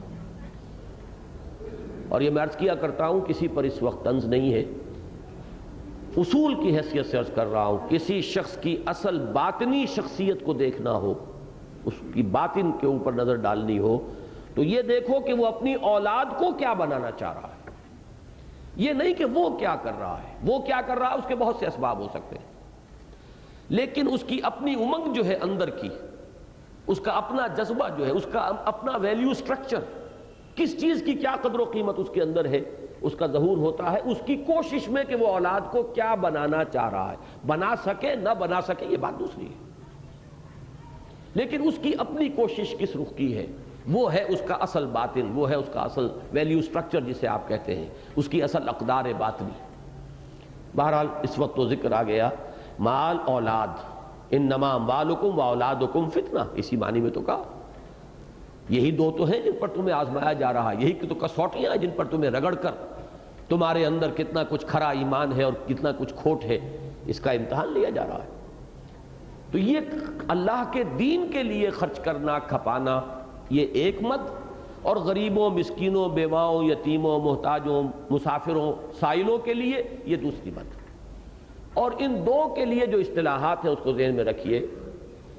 پہلی کے لیے عام طور پر آئے گا لفظ صدقہ، اور زکوٰۃ بھی در حقیقت اسی مد کی شے ہے، اگرچہ زکوٰۃ کے بھی 8 مدوں میں سے ایک مد جو ہے وہ فی سبیل اللہ کی ہے، لیکن یہ کہ 7 مدیں جو ہیں اس کی وہ اسی کھاتے کی ہیں، غربا، مساکین، یتامہ، محتاج، ان کے لیے۔ اور میں نے پچھلی مرتبہ بھی عرض کیا تھا کہ اس سے پچھلی مرتبہ کہ یہی وجہ ہے کہ زکوٰۃ کے بجائے لفظ صدقات آیا ہے سورہ توبہ کی اس آیت میں، جس میں کہ وہ مدیں بیان ہوئی، انما الصدقات للفقراء، یہاں سے وہ آیت چلتی ہے تو وہاں لفظ زکوٰۃ کو بھی صدقات کے لفظ سے تعبیر کیا گیا۔ تو صدقہ اور زکوٰۃ یہ ہے اس پہلی مد کے لیے اصطلاحات، اور انفاق فی سبیل اللہ یا مجرد انفاق اور اللہ کو قرض حسنہ دینا، یہ ہے دوسری مد۔ اگرچہ یہ انٹر کنورٹیبل ہوں گی، ایک دوسرے کی جگہ پر بھی آ جائیں گی۔ اگر انسان غریبوں اور یتیموں کو بھی دے رہا ہے، لیکن دے رہا ہے خالصتاً لوجہ اللہ، اللہ کی رضا جوئی کے لیے، تو یہ بھی یقیناً اللہ کے ذمہ قرضہ ہے جو اللہ اسے چکائے گا۔ لیکن یہ کہ اصل میں ان دونوں کے اپنے اپنی جو ہیں مدیں علیحدہ علیحدہ، ان کو سمجھ لیجئے۔ یہی وجہ ہے کہ یہاں پر اس آیت میں ان دونوں کو جمع کر دیا گیا۔ ان المصدقین والمصدقات واقرضوا اللہ قرضا حسنا، جہاں تک وہ دل کی نجاست کو دھونے کا تعلق ہے، دونوں کی تاثیر جو ہے وہ اپنی جگہ مسلم ہے، لہذا جو سلوک قرآنی کا معاملہ آیا تو اس میں ان دونوں کو جمع کر دیا گیا۔ یقیناً صدقہ دینے والے مرد اور صدقہ دینے والی عورتیں، اور جو اللہ کو قرض حسنہ دیں، یضاعف لہم ولہم اجر کریم، ان کے لیے دوہرا کیا جائے گا، بڑھایا جائے گا، اور ان کو اجر کریم سے نوازا جائے گا۔ اب اگلی آخری آیت آ رہی ہے، یہاں ہے جو میں نے عرض کیا تھا کہ اگر سما والی مثال جو میں نے دی ہے آپ کو، فلقتحم العقبہ وما ادراک ما العقبہ فک رقبہ او اطعام فی یوم ذی مسغبہ یتیما ذا مقربہ او مسکینا ذا متربہ ثم کان من الذین آمنوا وتواصوا بالصبر وتواصوا بالمرحمہ وہی سما یہاں بھی مقدر مانیے. جب یہ نہیں ہوگا تو بڑے اشکالات پیدا ہو جائیں گے جو بہت سی تفسیروں میں آپ کو نظر آئیں گے. والذین آمنوا باللہ ورسولہ ورسلہ، اور وہ لوگ جو ایمان لائے اللہ پر اور اس کے رسولوں پر، اولئک ھم الصدیقون والشہداء عند ربہم، تو وہ ہیں صدیق اور شہداء اپنے رب کے پاس. اب یہاں ایک اشکال پیدا ہو جاتا ہے، اگر تعلق نہ رکھیں، کیا تمام اہل ایمان صدیق ہیں؟ والذین آمنوا باللہ ورسولہ ورسلہ اولئک ھم الصدیقون والشہداء. ظاہر بات ہے کہ یہ تو بالبداہت بات جو ہے صحیح معلوم نہیں ہوتی. یہ تو مراتب ہے، صدیقیت بہت اونچا مرتبہ ہے، شہادت کا بہت اعلیٰ رتبہ ہے. یہ اس قرآن مجید کی اصطلاحات ہیں، ان کو یہاں لغوی مفہوم کے اوپر ہم قیاس نہیں کر سکتے. سورہ انعام میں فرمایا، سورہ نساء میں فرمایا وَمَن يُطِعِ اللَّهَ وَالرَّسُولَ فَأُولَٰئِكَ مَعَ الَّذِينَ أَنْعَمَ اللَّهُ عَلَيْهِم مِّنَ النَّبِيِّينَ وَالصِّدِّيقِينَ وَالشُّهَدَاءِ وَالصَّالِحِينَ وَحَسُنَ أُولَٰئِكَ رَفِيقًا. جو لوگ اللہ اور اس کے رسول کی اطاعت پر کاربند ہو جائیں گے انہیں معیت حاصل ہوگی. کن کی؟ جن پر اللہ کا انعام ہوا. اور وہ کون ہیں؟ انبیاء ہیں، صدیقین ہیں، شہداء ہیں اور صالحین ہیں. یہ 4 درجے قائم کر لیجئے. بلند ترین درجہ نبوت، وہ دروازہ ہی بند ہو گیا، آؤٹ آف باؤنڈز. پہلے بھی کسبی نہیں تھا، اپنی محنت سے حاصل نہیں کیا جا سکتا تھا، خالص وحی تھا، اور اب تو اس کا دروازہ ہی بند. سب سے نیچے صالحین، عام اہل ایمان، صالحین مومنین صادقین. درمیان میں 2 رتبے ہیں. نبوت کے ساتھ بالکل ملحق رتبہ ہے صدیقیت کا. یہی وجہ ہے کہ افضل البشر بعد الانبیاء بالتحقیق ابو بکر الصدیق رضی اللہ عنہ. حضرت یوسف علیہ السلام کے لیے بھی لفظ صدیق آیا، یوسف ایھا الصدیق. اور یہی بات نوٹ کیجئے کہ خواتین کے لیے سب سے اونچا رتبہ ہی ہمیشہ سے صدیقہ رہا ہے. نبوت خواتین کے لیے ہے ہی نہیں. امہ صدیقہ، حضرت عیسیٰ کی والدہ حضرت مریم سلام علیہا صدیقہ تھی، اس لیے کہ اس سے اوپر کا ان کے لیے رتبہ ہی نہیں. نبوت اور رسالت پر وہ سرفراز نہیں کی گئی. صدیقیت بلند ترین مقام ہے. اور ہماری اس امت میں، امت محمد صلی اللہ علیہ وسلم کی صدیقۃ الکبریٰ حضرت خدیجہ ہیں رضی اللہ تعالیٰ. ان کے نام کا ہی جز بن گیا ہے کبریٰ، الصدیقۃ الکبریٰ ہے اصل میں. یہ سب جیسے الصدیق الاکبر ہے حضرت ابو بکر صدیق رضی اللہ تعالیٰ عنہ، ایسے ہی الصدیقۃ الکبریٰ ہے حضرت خدیجہ. ویسے یہ کہ حضرت عائشہ صدیقہ یہ ٹھیک ہے، لیکن یہ کہ اس میں اونچا بلند ترین مقام جو ہے خواتین میں وہ حضرت خدیجہ کا، اس میں کوئی شک نہیں. تو یہ صدیقیت جو بہت قریب مقام ہے نبوت کے، اس سے پھر ملحق ہے نیچے درجہ شہادت کا ہے.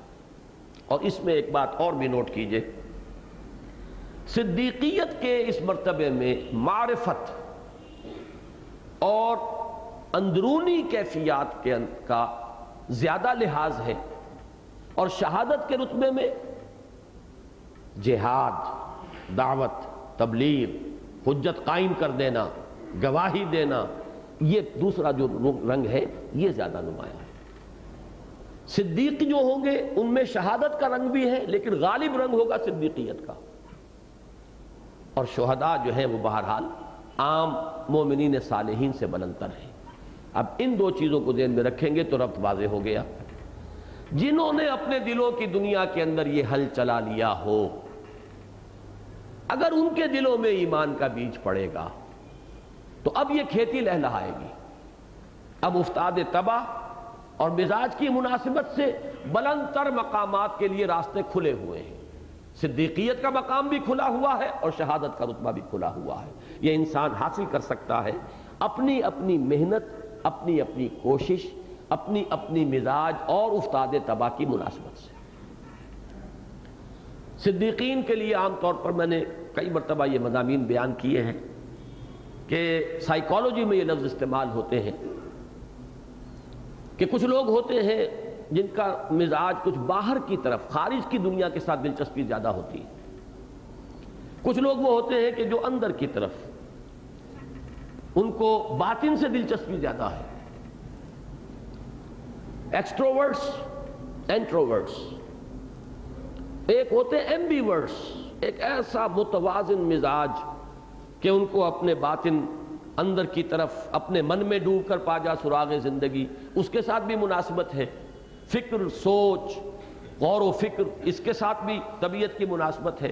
اور ان کی اندر فعالیت یہ بھی موجود ہے، قوت فعلی جو ہے اور اقدام کرنے کی صلاحیت یہ بھی موجود ہے. تو ایسے لوگ بڑے شاذ ہوتے ہیں.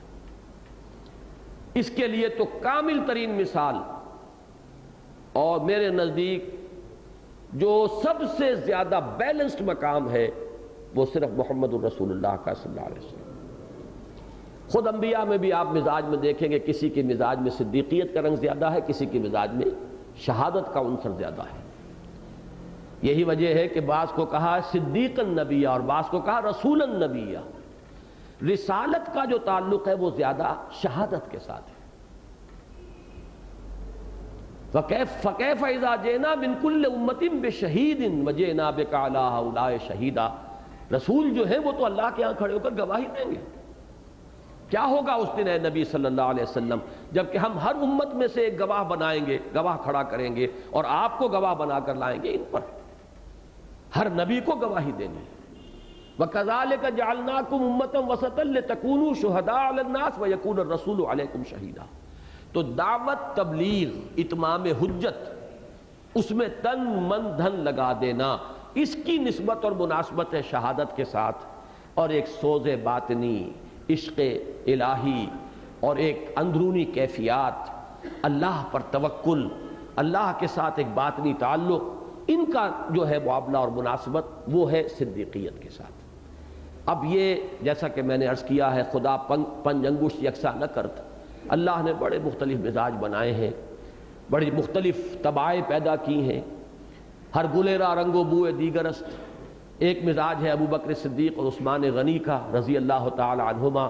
ایک مزاج ہے عمر فاروق اور حضرت حمزہ کا رضی اللہ تعالی عنہما. انہیں کوئی دیر ہی نہیں لگی، ادھر حضور کی دعوت کانوں میں آئی، فوراً تصدیق کی. ادھر انہیں 6 برس لگ گئے. حالانکہ حضرت عمر کے بارے میں تو آپ سوچ سکتے ہیں کہ قبیلہ بھی، خاندان بھی دوسرا تھا. حضور بنی ہاشم میں سے تھے، وہ بنو عدی میں سے تھے. پھر یہ کہ بہرحال اور بھی بہت سے موانع ہو سکتے ہیں. حضرت حمزہ کے راستے میں کون سی رکاوٹ تھی؟ انتہائی محبت تھی حضور سے. چچا بھتیجے کا رشتہ، خالہ زاد بھائی ہونے کا رشتہ، دودھ شریک بھائی ہونے کا رشتہ، انتہائی محبت حضور سے. لیکن پورے 6 برس بیت گئے کہ ان کے احساسات پہ جو تک نہیں رینگی کہ یہ کیا بھتیجا کہہ رہا ہے، یہ دعوت کیا ہے اس کی، جس کی وجہ سے کہ مکے کے گھر گھر کے اندر میدان جنگ بن گیا ہے. کوئی سوچ ہی نہیں. وہی اپنے سیر و شکار سے دلچسپی ہے، تیر کمان ڈالا ہے کندھے پر، نکل گئے ہیں کئی دن. جو نقشہ بعض روایات جو ہے ان میں حضرت اسماعیل علیہ السلام کا نظر آتا ہے، وہ اسی کا ایک عکس حضرت حمزہ کی ذات میں نظر آتا ہے، ان کی شخصیت کے اندر، ان کے مزاج کے اندر. توجہ ہی نہیں ہوئی، اس لیے کہ غور اور فکر کا جو ہے طبیعت کے اندر فطری میلان نہیں ہے. ابو بکر صدیق اور جو بہت سے صدیقین تھے جو فوراً ایمان لے آئے ہیں، وَإِذَا سَمِعُوا مَا أُنزِلَ إِلَى الرَّسُولِ، ان کا حال یہ ہوا کہ ربنا اننا سمعنا منادیا ینادی للایمان ان آمنوا بربکم فآمنا.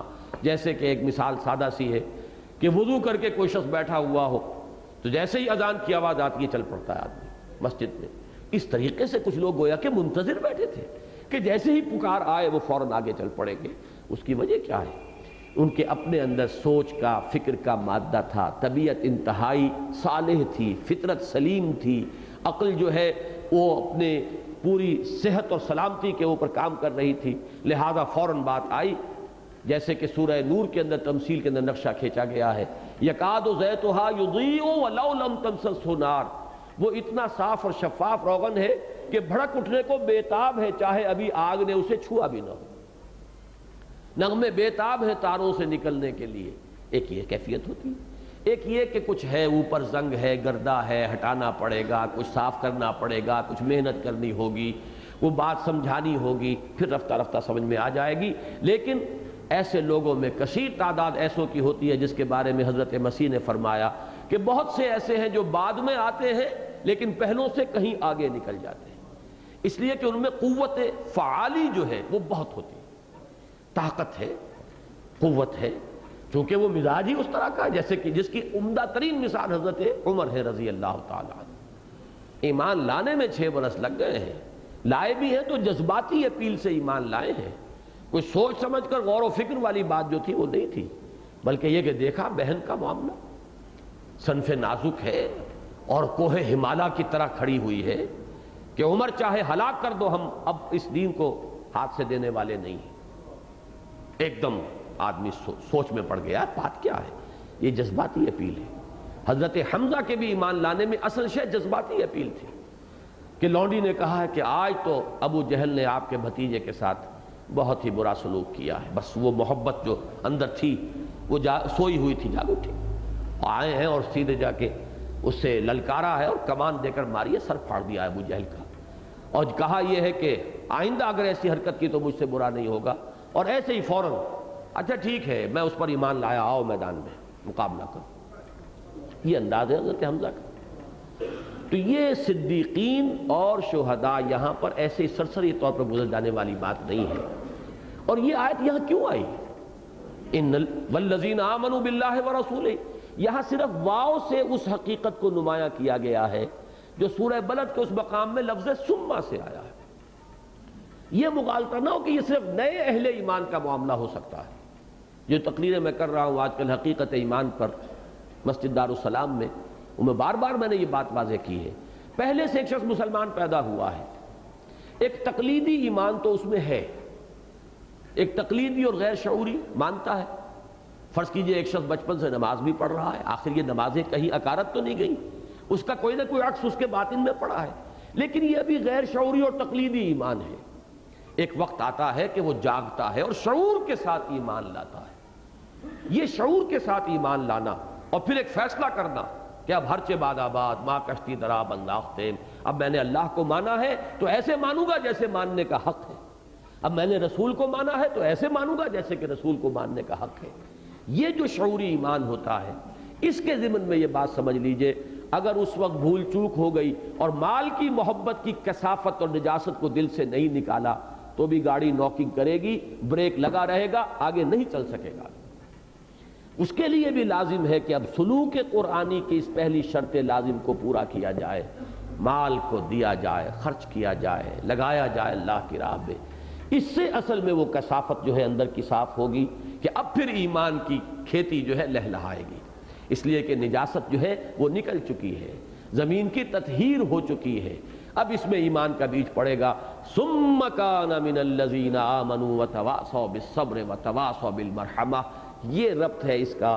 ان المصدقین والمصدقات واقرضوا اللہ قرضا حسنا یضاعف لهم ولهم اجر کریم والذین آمنوا باللہ ورسلہ اولئک هم الصدیقون والشہداء عند ربہم۔ اس آیت کے بارے میں تو یہ چاہتا ہوں کہ آپ اس درس کے ساتھ ساتھ اللہ تعالیٰ آپ کو توفیق دے، آپ کچھ تفاسیر دیکھیے، اسی میں پھر تقابل آپ کر سکیں گے کہ کیا کیا باتیں وہاں آئی ہیں، یہاں کیا چیز کس بات کی طرف توجہ دلائی گئی ہے۔ ایک یہاں پر اور بھی کافی اختلاف والی بات رہی ہے، بعض حضرات کے نزدیک صدیقون پر جملہ ختم ہو جاتا ہے، والذین آمنوا باللہ ورسلہ اولئک هم الصدیقون، جملہ ختم، آگے نیا جملہ شروع ہو رہا ہے والشہداء عند ربہم۔ اب یہ شہداء جو ہے یہاں پر پھر مبتدا بنے گا، اور یا تو اس کی خبر ہوگی عند ربہم، اور یا یہ صفت بنے گا اور شہداء موصوف، اور لہم اجرہم و نورہم یہ خبر بنے گی۔ اور ایک رائے یہ ہے کہ یہ ایک ہی جملہ ہے، میں پوری طرح جازم ہوں اس رائے پر کہ یہ ایک ہی جملہ ہے، اور اس کا اصل تعلق سابق والی آیت سے کیا ہے کہ جو لوگ اس صدقے اور اللہ کو قرض حسنہ دے کر اپنے دلوں کے اندر حل چلا چکے ہوں گے، اس کی کثافتوں کو نکال چکے ہوں گے، وہ جب شعوری طور پر ایمان لائیں گے، ایک دلی ذہن اور قلب کے فیصلے کے ساتھ اللہ پر اور اس کے رسولوں پر، اب ان کے لیے مراتب عالیہ کھلے ہیں، ترقی کے راستے ان کے لیے کھلے ہیں، وہ بریک کھل چکا ہے، اس باٹل نیک میں سے وہ گزر آئے ہیں۔ اب یہ معاملہ ہوگا افتاد تباہ کے اعتبار سے، کسی کے مزاج میں دروں بینی زیادہ ہے، کسی کے مزاج کے اندر خارج سے دلچسپی زیادہ ہے، کوئی ایکسٹیروورٹ زیادہ ہے، کوئی انٹیروورٹ زیادہ ہے، کسی کے اندر قوت فعلی زیادہ ہے، کسی کی قوائے فکریہ زیادہ ہیں، تو اپنے اپنے افتاد طبع کے اعتبار سے اب صدیقیت اور شہادت کے مقامات تک رسائی حاصل ہو جائے گی۔ یہ ہے اس آیت کا اور بالکل ایک جملے کی حیثیت سے مفہوم، اور ان چاروں آیات کے ساتھ اس کا جڑ کر جو تعلق چلا آ رہا ہے، اسی لیے میں نے ان چاروں کے لیے ایک عنوان معین کیا، اور وہ ہے سلوک قرآنی۔ فرمایا لہم اچھا شہداء عند ربہم، اس کو بھی سمجھ لیجئے۔ دعوت اور تبلیغ کے نتیجے میں دنیا میں اتمام حجت ہوتی ہے۔ رسول اپنی دعوت کے نتیجے میں حجت قائم کر دیتا ہے اپنی امت پر، جیسے کہ حضور صلی اللہ علیہ وسلم نے حجۃ الوداع میں گواہی لے لی الا هل بلغت، اور پورے مجمع نے گواہی دی انا نشهد انک قد بلغت وادیت ونصحت۔ اب اس کا ظہور ہوگا قیامت کے دن کہ ہر امت پر اس کا رسول کھڑا ہو کر گواہی دے گا، پروزیکیوشن وٹنس کی حیثیت سے، سرکاری گواہ کی حیثیت سے، کہ اللہ تیرا پیغام، تیری وحی، تیرا دین جو مجھ تک آیا تھا میں نے پہنچا دیا تھا بلا کم و کاست۔ میں نے ان کی مخالفتوں کی پرواہ نہیں کی، ان کے استہزاء کی پرواہ نہیں کی، ان کی ایذا کی پرواہ نہیں کی، انہوں نے جو بھی کچھ میرے ساتھ کیا جھیلا اور برداشت کیا، تیرا پیغام پہنچا دیا۔ اب یہ ذمہ دار ہے، یہ اکاؤنٹیبل ہے، یہ جواب دہ ہے، یہ رسپانسبل ہے۔ اس اعتبار سے اس شہادت کو میں کہتا ہوں یہ پروزیکیوشن وٹنس ہے، سرکاری گواہ ہے جو اللہ کی عدالت میں کھڑا ہوگا۔ اور یہی گواہی دیں گے کون؟ اب رسول صلی اللہ علیہ وسلم کے انتقال کے بعد اس امت کو یہی کام کرنا ہے۔ اس امت میں سے جو لوگ یہ حجت قائم کریں گے لوگوں کے اوپر، مسلسل نسلاً بعد نسل، پوری نوع انسانی تک اس دین کو پہنچانے کی ذمہ داری چونکہ اس امت پر ڈالی گئی ہے، لہذا یہ شہداء علی الناس ہے۔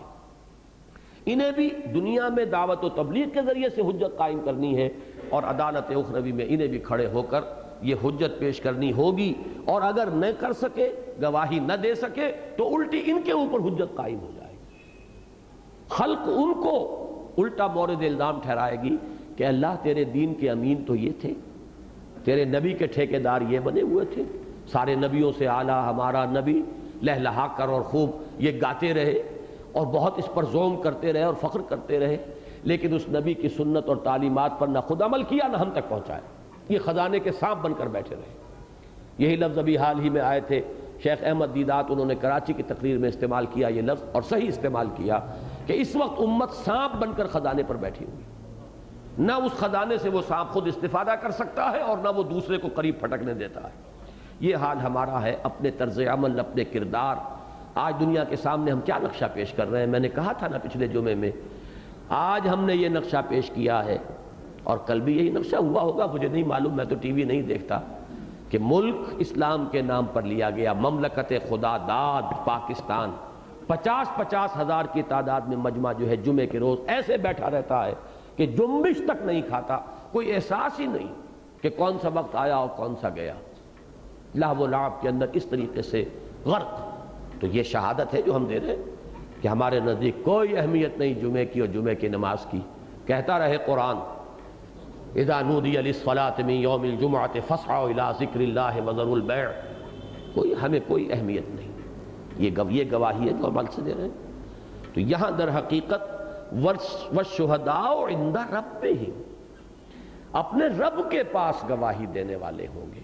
یہ گواہی بالفعل دنیا میں ہے دعوت و تبلیغ کے ذریعے، اور پھر عدالت اخروی میں گواہی دینی ہوگی، گویا کہ اللہ تعالیٰ کی طرف سے سرکاری گواہ کی حیثیت میں کھڑے ہو کر کہ پروردگار، رسول یہ کہیں گے کہ تیرا دین ہمارے پاس آیا، ہم نے پہنچا دیا۔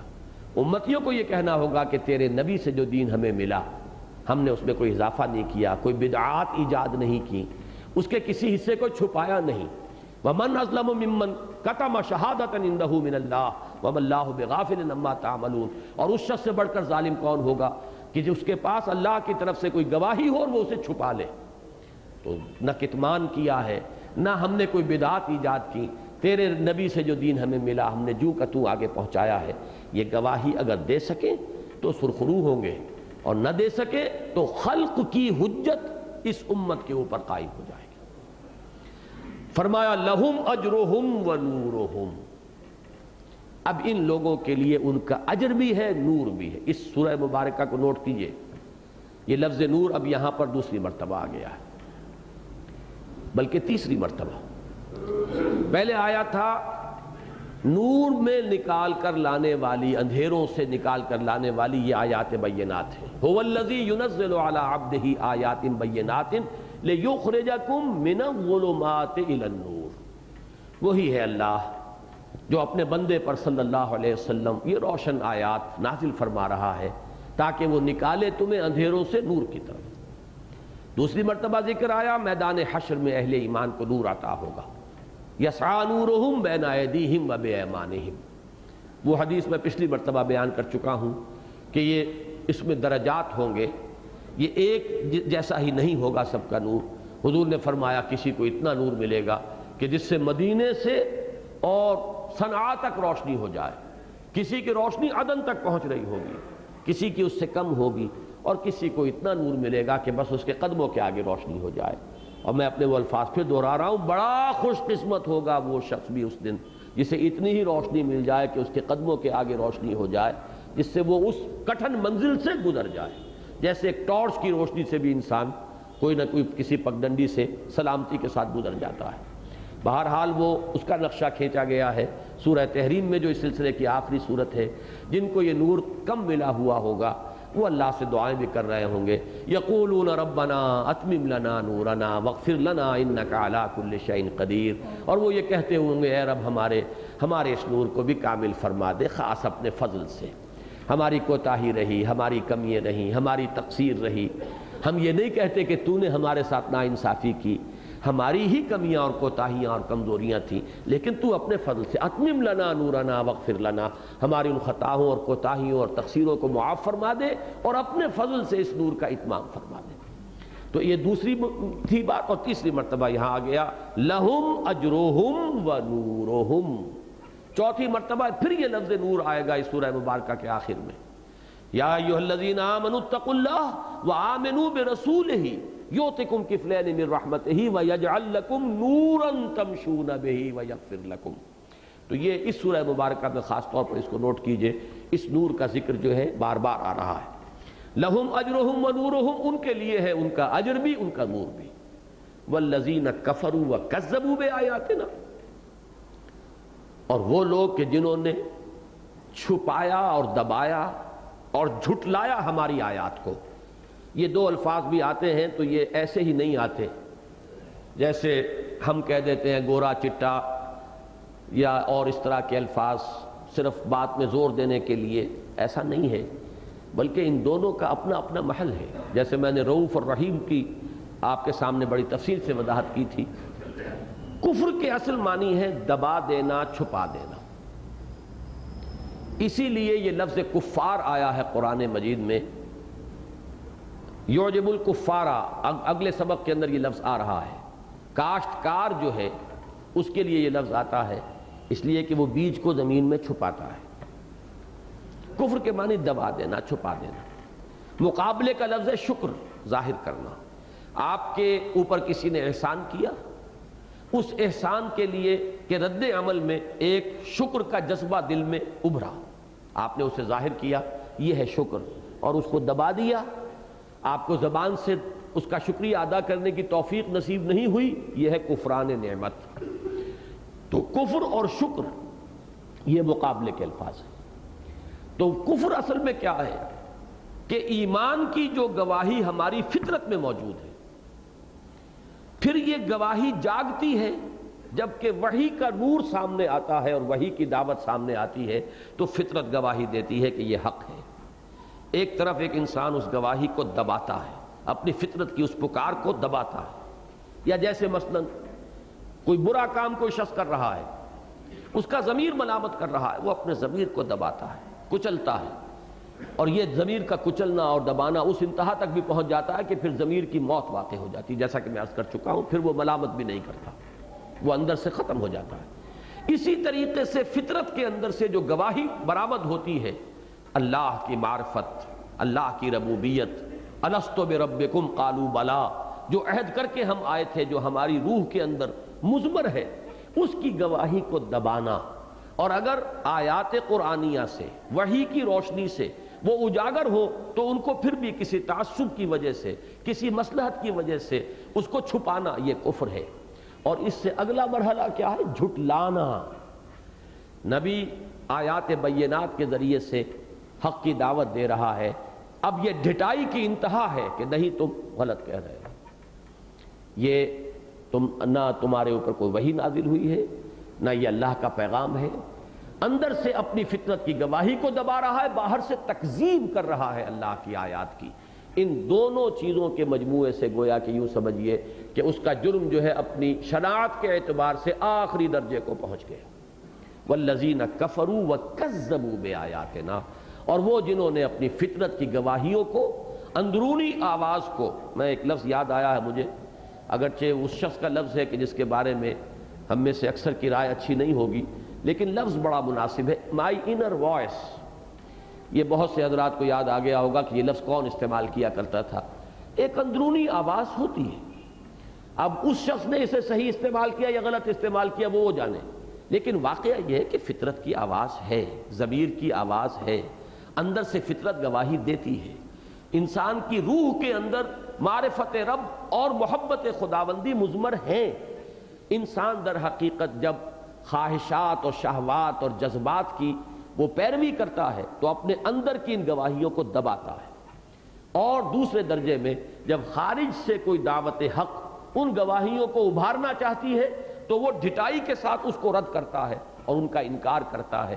یہ ہے گویا کہ ظلمات بعضها فوق بعض۔ جب اندر کی فطرت کی آواز کے ساتھ باہر کی طرف سے جو اس کی توثیق کے لیے دعوت آئی اس کو بھی قبول کر لیا، یہ ہے نور علی نور یہدی اللہ لنورہ من یشاء ویضرب اللہ الامثال للناس واللہ بکل شیء علیم۔ اور وہ کیفیت، اندر کی آواز کو دبایا، باہر کی دعوت کو رد کیا اور جھٹلایا، یہ دو طرفہ کام ہے، ظلمات بعضها فوق بعض۔ تو فرمایا والذین کفروا وکذبوا بآیاتنا، اور وہ لوگ کہ جو چھپائیں گے، دبائیں گے اور جھٹلائیں گے ہماری آیات کو، اولئک اصحاب الجحیم، وہ جہنمی ہوں گے، وہ اس کے اندر ہمیشہ ہمیش رہیں گے۔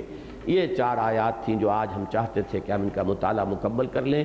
میں دوبارہ عرض کر رہا ہوں کہ ان کے لیے مناسب ترین اور موضوع ترین عنوان ہے سلوک قرآنی، اس لیے کہ اس کے ہدف بھی معین ہو گئے، اس لیے کہ کوئی شخص بھی اب نبوت کا تو کوئی اپنے اندر جو ہے امنگ نہ رکھے، وہ تو گیا، بلکہ پہلے بھی جیسا کہ میں نے عرض کیا وہ کسبی شے نہیں تھی، وہ وہبی ایک مقام اور مرتبہ تھا۔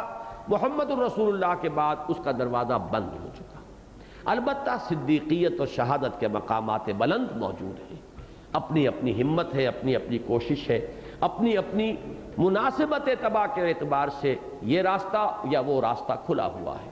اس میں اصل شے کیا ہے؟ سلوک قرآنی کے لیے پہلا قدم ان المصدقین والمصدقات واقرضوا اللہ قرضا حسنا، دونوں کو جمع کیجئے گا انفاق۔ اب اس لفظ کو جیسا کہ میں نے پہلے کہا تھا پھر ذہن میں جوڑ لیجئے، نفاق کا علاج انفاق ہے۔ نفاق ایک مرض ہے، ایک بیماری ہے، اس کا علاج ہوگا انفاق سے۔ اگرچہ حروف اصلیہ ایک ہی ہیں لیکن معنی میں زمین و آسمان کا فرق ہے۔